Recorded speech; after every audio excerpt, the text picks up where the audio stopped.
Election అప్డేట్స్ను అందరికంటే ముందుగానే తెలుసుకోవాలంటే ఈరోజే ఆర్టీవీ లైవ్ యాప్ని మీ మొబైల్లో డౌన్లోడ్ చేసుకోండి. ముఖ్యమైన ఎన్నికలు ఇవి. అందరికీ కోరుకుంటుంది ఒకటే, ప్రజాస్వామ్యం ఈనాడు మనిషికి ఉన్న ఆయుధం ఓటు. ఓటును సద్వినియోగపరిచి నీ ఉద్దేశాలను ప్రతిబింబించేసే ప్రజాస్వామ్య స్థాపన కోసం, సమాజంలో ఉన్న వ్యత్యాసాలను తొలగించడం కోసం,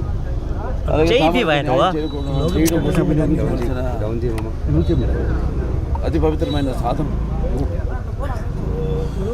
ఆ ఓటుని మరి సద్వినియోగపరుచుకుంటే, మీ ఓటుని మీరు సద్వినియోగపరుచుకుంటే, లేదా మీ ప్రజాస్వామ్యాన్ని, మీ ఉన్న స్వాతంత్రాన్ని మీరే హత్య చేసినట్టు అవుతుంది. మరి చాలామంది కుర్రాళ్ళకి ఒక ఓటు హక్కు వచ్చింది, మొదటిసారి ఓట్లు వేసే హక్కు వచ్చింది. ముఖ్యంగా వాళ్ళకి నేను అందరికీ ఒకటిగా రాష్ట్ర భవిత కోసం, వాళ్ళ భవిత కోసం, అదే భావితరాల భవిత కోసం నేను కోరుకునేది ఒకటే, అందరినీ సరైన నిర్ణయం తీసుకోమని. ఇది మీరు వేసే ఓటు మీకోసం, మీ రాష్ట్రం కోసం, అలాగే భావితరాల భవిత కోసం. సో అందులో ఆలోచించి సరిగ్గా మీ ఓటును వినియోగించుకోవాల్సిందిగా, ప్రజాస్వామ్యాన్ని పరిరక్షించవలసిందిగా నేను కోరుకుంటున్నాను సార్.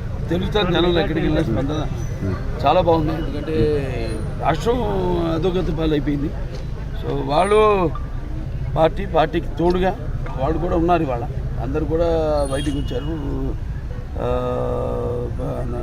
మొత్తం అందరుగా, కేవలం మామూలు ఓటర్లే కాకుండా ఉద్యోగస్తులు అయితే అందరిలో కూడా చాలా ఒక మార్పు ఉంది, చాలా తేడా ఉంది.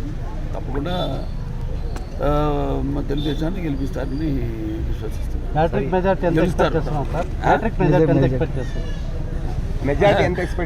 పోయినసారి కంటే మొదటిసారి కంటే రెండోసారి ఎక్కువ ఇచ్చారు, రెండోసారి కంటే ఈసారి మూడోసారి ఇంకా ఎక్కువ ఇస్తారని అనిపిస్తుంది.